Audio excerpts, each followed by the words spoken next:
राष्ट्र सर्वप्रथम राष्ट्र सर्वप्रथम राष्ट्र सर्वप्रथम राष्ट्र सर्वप्रथम राष्ट्र सर्वप्रथम की बात कार्यक्रम में आप सभी राष्ट्रवासियों का हार्दिक स्वागत है। गणेश शंकर विद्यार्थी एक क्रांतिकारी पत्रकार थे जिन्होंने अपनी कलम को हथियार बनाकर अन्याय और अत्याचार के विरुद्ध संघर्ष किया। उनकी लेखनी इतनी प्रभावशाली थी कि उसने न केवल जनमानस को झकझोर दिया बल्कि ब्रिटिश हुकूमत की नींव भी हिला दी। वे पत्रकारिता को केवल समाचार देने का माध्यम नहीं मानते थे बल्कि इसे समाज परिवर्तन का एक सशक्त हथियार मानते थे। उनका पूरा जीवन सत्य, न्याय और स्वतंत्रता की लड़ाई के लिए समर्पित था। शुरुआत से ही उनका झुकाव समाज सुधार और राष्ट्रीय आंदोलन की ओर था। उन्होंने अपनी कलम से ब्रिटिश शासन की क्रूर नीतियों का विरोध किया और भारतीयों की पीड़ा को दुनिया के सामने रखा। उन्होंने प्रताप नामक अखबार की स्थापना की जो जल्द ही स्वतंत्रता संग्राम के सिपाहियों की आवाज बन गया। यह अखबार गरीबों, किसानों और मजदूरों की समस्याओं को उठाने वाला प्रमुख माध्यम बना। विद्यार्थी जी की पत्रकारिता निर्भीक और निष्पक्ष थी। वे सत्ता के सामने कभी नहीं झुके और अन्याय के विरुद्ध लिखने के कारण कई बार जेल भी गए। उनके लेखों में समाज के दबे कुचले लोगों की आवाज थी जिनका शोषण अंग्रेजी शासन और जमींदारी प्रथा के तहत हो रहा था। वे मानते थे कि पत्रकारिता केवल सूचना देने का कार्य नहीं है बल्कि यह जनता को जागरूक करने, उनकी चेतना को विकसित करने और अन्याय के खिलाफ खड़ा करने का माध्यम है। उनकी पत्रकारिता के साथ साथ उनका स्वतंत्रता संग्राम में भी महत्वपूर्ण योगदान था। वे महात्मा गांधी और भगत सिंह दोनों के विचारों से प्रभावित थे। जहां एक ओर वे अहिंसक आंदोलन में भाग लेते थे, वहीं दूसरी ओर वे क्रांतिकारियों के पक्ष में भी खड़े रहते थे। उनका मानना था कि स्वतंत्रता की लड़ाई में हर विचारधारा का सम्मान किया जाना चाहिए। 1931 में कानपुर में सांप्रदायिक दंगे भड़क उठे। विद्यार्थी जी जाति और धर्म से ऊपर उठकर घायलों की मदद के लिए सड़कों पर उतर आए। इसी दौरान भीड़ ने उन्हें घेर लिया और वे हिंसा का शिकार हो गए। 25 मार्च 1931 को उन्होंने अपने प्राण त्याग दिए, लेकिन उनकी शहादत भारतीय पत्रकारिता और स्वतंत्रता संग्राम के इतिहास में अमर हो गई। पूर्व स्वास्थ्य मंत्री डॉक्टर हर्षवर्धन ने कहा, मुझे गर्व है कि 5 दशक पहले मैंने अपनी मेडिकल की पूरी पढ़ाई गणेश शंकर विद्यार्थी जी के नाम पर बने मेडिकल कॉलेज में की थी।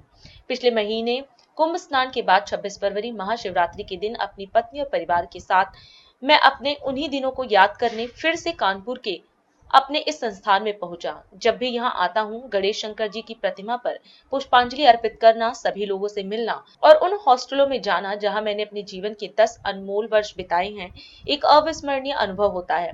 ऐसा लगता है कि यह सब मुझे मेरी जड़ों से जोड़ता है।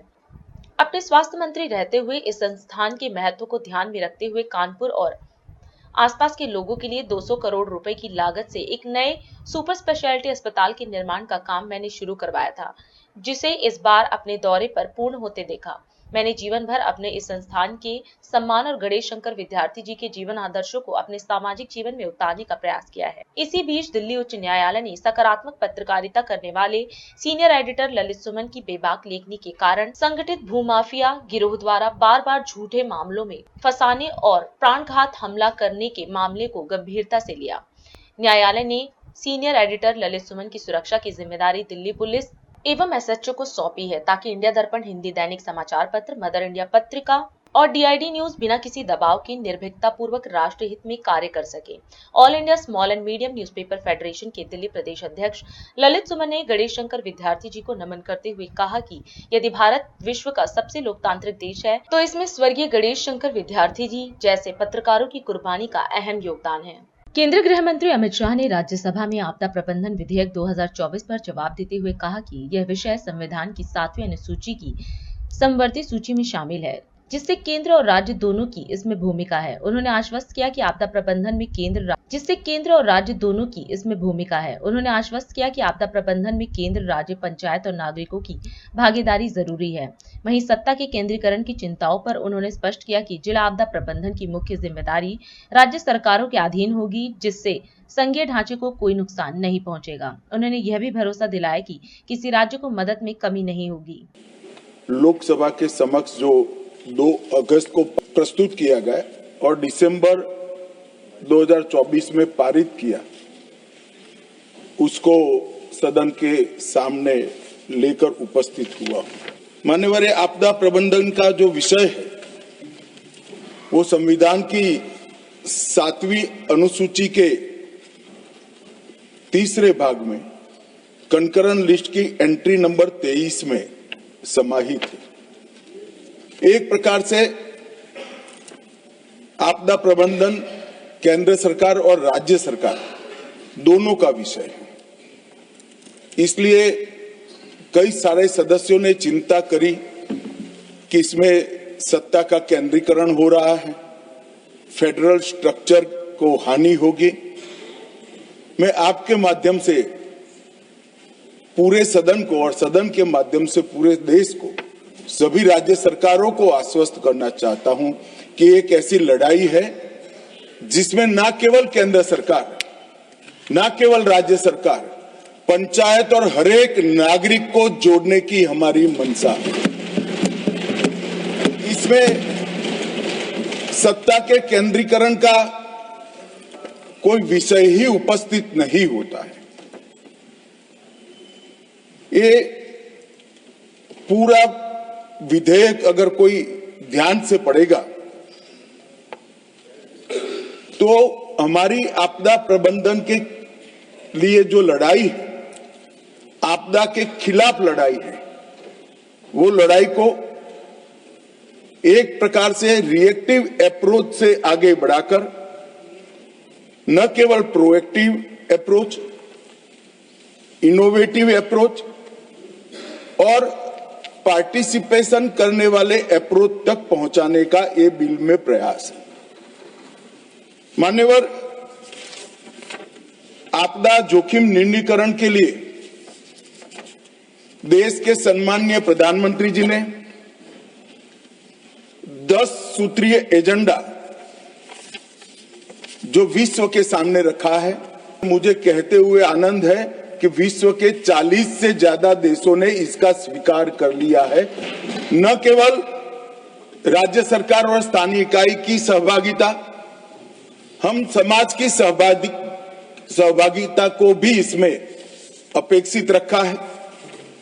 राष्ट्रीय स्तर के साथ साथ स्थानीय स्तर पर प्लानिंग की इसके अंदर गुंजाइश रखी है और संस्थाओं की शक्तियों और कर्तव्य दोनों का स्पष्टीकरण किया है। कोई भी आपदा के सामने की लड़ाई जब तक संस्थाओं को एम्पावर न करे नहीं लड़ी जा सकती है और जब तक संस्थाओं को रिस्पॉन्सिबल ना करे तब भी नहीं लड़ी जा सकती। और ये विधेयक को कोई ध्यान से देखेगा तो ये दोनों करने का काम हमने इस विधेयक के अंदर किया है। दिल्ली की मुख्यमंत्री रेखा गुप्ता ने विधानसभा में अपना पहला बजट पेश किया। यह 27 वर्षों में दिल्ली में भाजपा सरकार द्वारा प्रस्तुत पहला बजट है। वित्तीय वर्ष 2025-26 के लिए 1 लाख करोड़ के बजट की घोषणा की गई, जो पिछले वर्ष की तुलना में 31.5% अधिक है। इस दौरान सीएम रेखा गुप्ता ने कहा कि यह बजट केवल आय व्यय का लेखा जोखा नहीं, बल्कि पिछले 10 वर्षों में बदहाल हुई दिल्ली को विकसित बनाने की दिशा में पहला संकल्पित कदम है। उन्होंने इसे सिर्फ बुनियादी ढांचे नहीं, बल्कि पूरी राष्ट्रीय राजधानी के कायाकल्प का बजट बताया। 2025-26 का बजट प्रस्तुत कर रही हूँ। आज का दिन ऐतिहासिक दिन है। कोई साधारण बजट नहीं है ये। दिल्ली की जनता और पूरा देश आज इस सदन के माध्यम से यह बजट सुन रहा है कि दिल्ली की सरकार, नई सरकार, जो कि ऐतिहासिक जनादेश लेकर के यहां चुन के आई है, जिनको बड़ी आशाओं और अपेक्षाओं के साथ दिल्ली की जनता ने वोट दिया और यहां भेजा, उस सरकार का पहला बजट कैसा होगा, आज यहां पर पूरा देश देखना चाहता है। मैं आपको बताना चाहती हूं कि ये बजट सिर्फ सरकारी खर्चे और आमदनी का लेखा जोखा नहीं है, बल्कि पिछले 10 सालों की बेहाल और बदतर हुई दिल्ली को विकसित बनाने की दिशा में उठाया गया पहला संकल्पित कदम है। एक ऐसी दिल्ली जो गौरवशाली इतिहास और उज्जवल भविष्य का संगम बने, ऐसी दिल्ली का बजट आज यहां प्रस्तुत किया जाए। मैं और मेरी सरकार दिल्ली वासियों को तथा मां यमुना को नमन करते हुए इस जिम्मेदारी को पूरी विनम्रता के साथ स्वीकार करते हुए इसे समुचित निभाने का संकल्प करती हूं। हमारा यह बजट बाबा साहब के समता, पंडित दीनदयाल उपाध्याय के अंत्योदय, महात्मा गांधी के सर्वोदय और हमारे देश के यशस्वी प्रधानमंत्री श्री नरेंद्र मोदी जी के सबका साथ, सबका विकास, सबका विश्वास और सबका प्रयास, इन सिद्धांतों पे आधारित है। अध्यक्ष महोदय, मुझे यह बताते हुए अत्यंत दुख होता है कि पिछले 10 सालों में विकास के हर पैमाने पे दिल्ली फिसलती गई, लगातार फिसलती गई।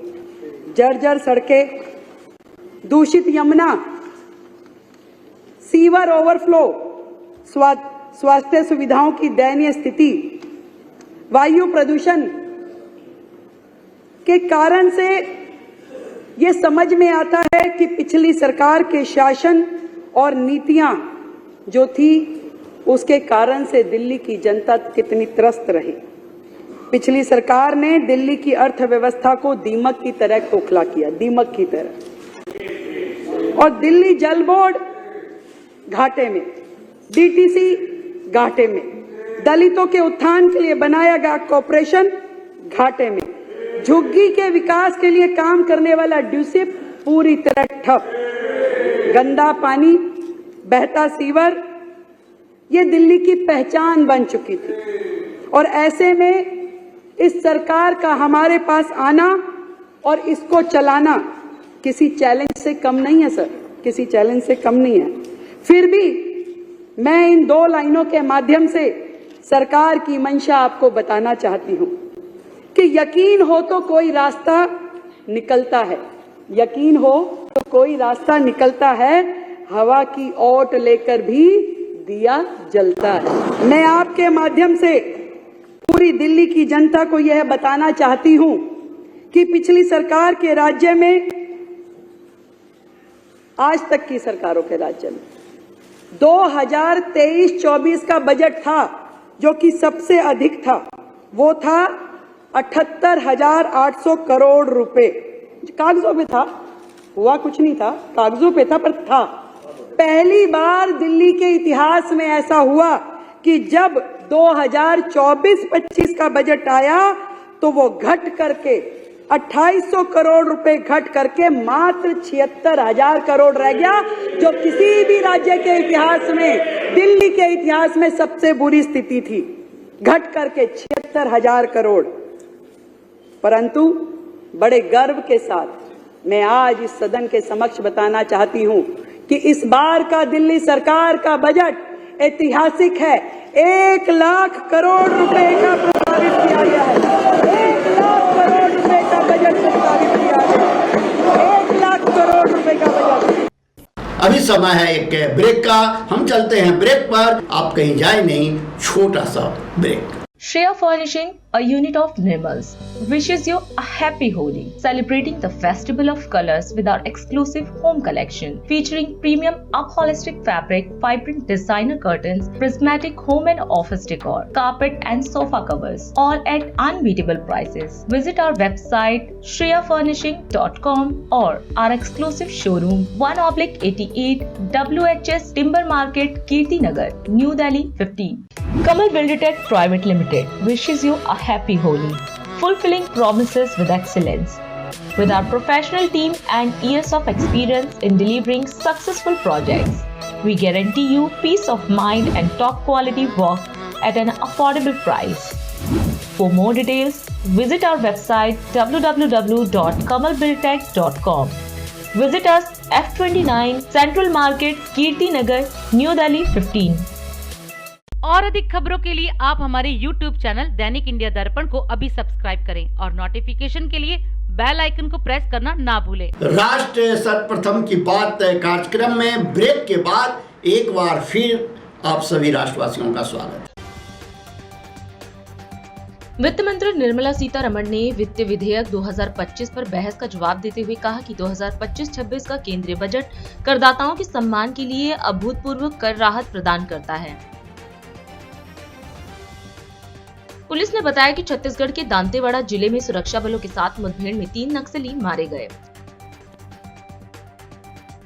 दिल्ली उच्च न्यायालय के न्यायाधीश यशवंत वर्मा के इलाहाबाद उच्च न्यायालय में स्थानांतरण के विरोध में इलाहाबाद उच्च न्यायालय के वकीलों ने विरोध प्रदर्शन किया।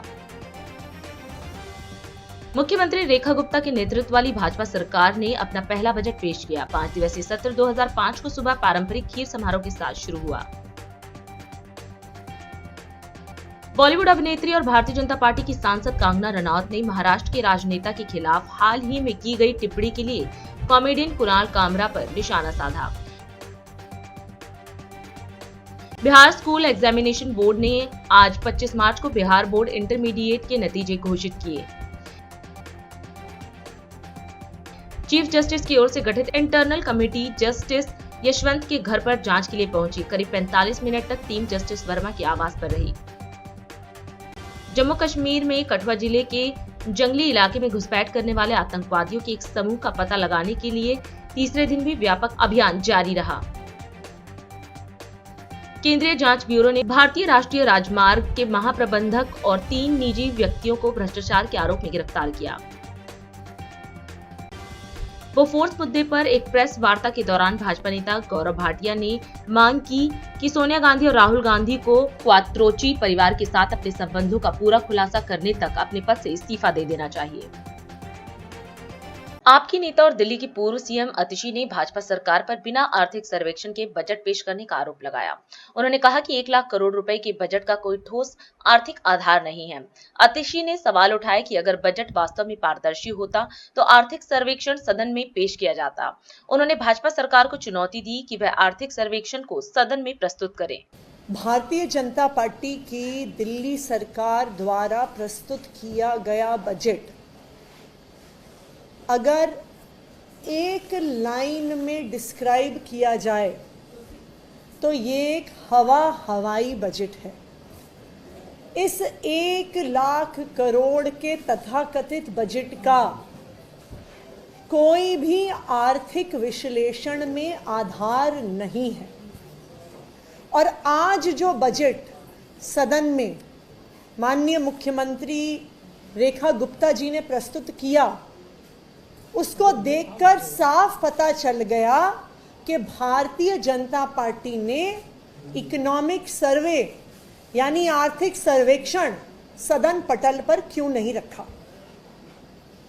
अगर इस 1 लाख करोड़ तक के बजट का कोई वास्तव में आधार होता, अगर सरकार के पास वास्तव में 1 लाख करोड़ रुपए का रेवेन्यू आ रहा होता तो इकोनॉमिक सर्वे सदन पटल पर होता, लेकिन नहीं रखा। इसलिए नहीं रखा क्योंकि इनके हवाई बजट में से इकोनॉमिक सर्वे के डेटा के आधार पर हवा निकल जाती, सारा दूध का दूध पानी का पानी हो जाता। दिल्ली के लोगों को और देश के लोगों को पता चल जाता कि फर्जी आंकड़ों के आधार पर, हवाई आंकड़ों के आधार पर ये बजट आज प्रस्तुत किया गया है। मैं भारतीय जनता पार्टी की सरकार को चैलेंज करती हूं कि इकोनॉमिक सर्वे को सदन पटल पर रखें। इकोनॉमिक सर्वे में आने वाले पूरे टैक्स के, पूरे रेवेन्यू के आंकड़ों को सदन पटल पर रखें।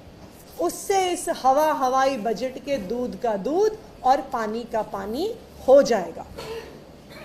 ना सिर्फ इतना, आज जो बजट भारतीय जनता पार्टी की सरकार ने सदन पटल पर रखा है, उसने भारतीय जनता पार्टी के इरादे बिल्कुल साफ कर दिए हैं।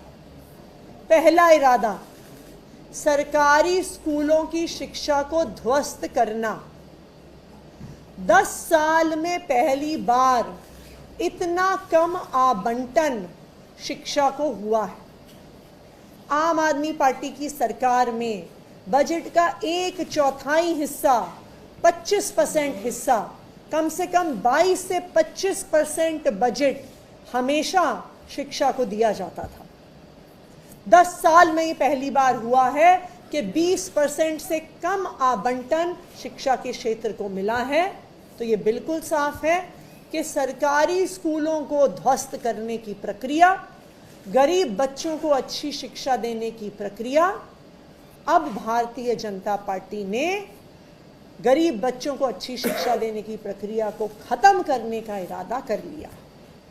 दूसरा इरादा, जो स्वास्थ्य का बजट है उसको 16-17% से घटाकर मात्र 13% पे लाकर खड़ा कर दिया। इतना कम बजट एलोकेशन हेल्थ सेक्टर को पिछले 10 साल में कभी नहीं हुआ।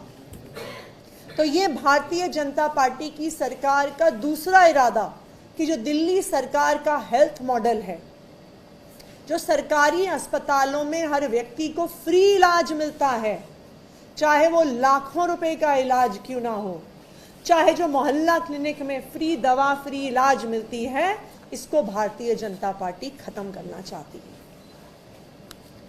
भारतीय जनता पार्टी का तीसरा इरादा, दिल्ली के इतिहास में एक बजट से दूसरे बजट में कभी भी एमसीडी को दिया गया एलोकेशन कम नहीं हुआ है, लेकिन इस बार एमसीडी को दिया जाने वाला पैसा 1526 करोड़ कम हुआ है। 2024-25 में 8,423 करोड़ का एलोकेशन था, जो इस बार घटा के 6,897 करोड़ रह गया है। उत्तर प्रदेश में सेवा, सुरक्षा और सुशासन की नीति के 8 वर्ष पूरे होने पर मुख्यमंत्री योगी आदित्यनाथ गोरखपुर में आयोजित कार्यक्रम में शामिल हुए। इस दौरान उन्होंने दिव्यांगजन व वरिष्ठ नागरिकों को सहायक उपकरण भी वितरित किए। मुख्यमंत्री ने कहा कि प्रदेश और तंत्र वही है, सिर्फ सत्ता बदली है।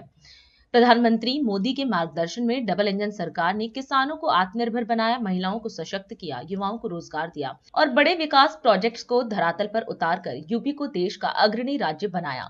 आज उत्तर प्रदेश सरकार को 25 करोड़ जनता की सेवा, सुरक्षा और उत्तर प्रदेश जैसे राज्य में जो अपनी पहचान के लिए मोहताज था, उसमें सुशासन लाने के 8 वर्ष पूरे हो रहे हैं।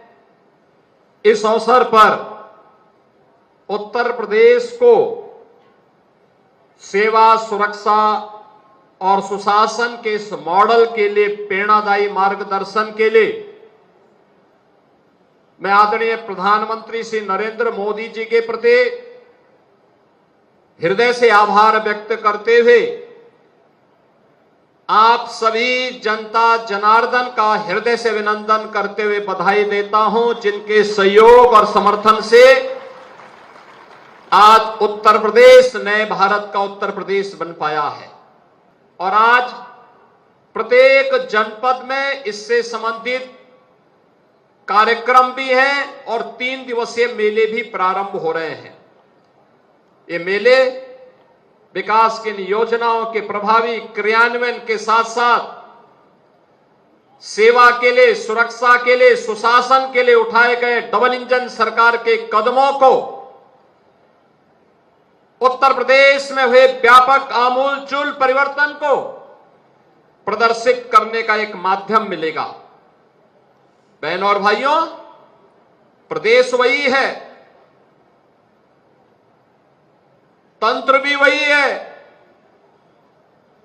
केवल सत्ता बदली और प्रधानमंत्री मोदी जी के मार्गदर्शन में डबल इंजन की भारतीय जनता पार्टी की सरकार आते ही जो प्रदेश पहले विकास में बैरियर माना जाता था, जिस प्रदेश के नौजवानों के सामने पहचान का संकट था, जिस प्रदेश में किसान आत्महत्या करता था, गरीब भूखमरी का शिकार होता था, बेटी और व्यापारी असुरक्षित थी, वही प्रदेश किसान को आत्मनिर्भर करने, महिला को सशक्तिकरण करने, नौजवान को नौकरी और रोजगार देने, विकास के बड़े बड़े परियोजनाओं को जमीनी धरातल पर उतार करके प्रत्येक क्षेत्र में देश का नंबर 1 अग्रणी राज्य बन करके उभरा है। और उत्तर प्रदेश की शानदार यात्रा के लिए मैं आप सबको हृदय से बधाई देता हूं,